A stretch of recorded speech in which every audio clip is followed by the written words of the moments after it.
చాలా దురదృష్టకరం. అంటే ఒక గుండా రాజ్యం నడుస్తుంది రాష్ట్రంలో.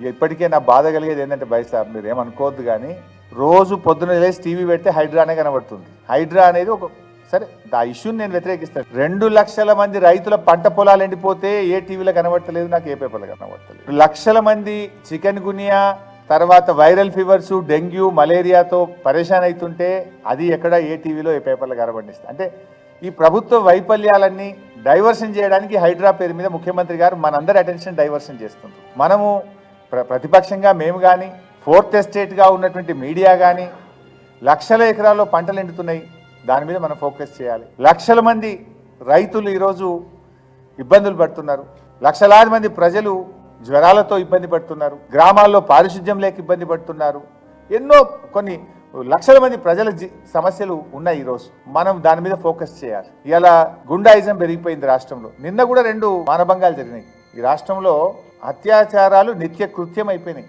రేవంత్ రెడ్డి ప్రభుత్వం వచ్చి 9 నెలల నుండి 10వ నెల నడుస్తున్న సందర్భంగా 2000 అత్యాచారాలు జరిగినాయి ఈ రాష్ట్రంలో.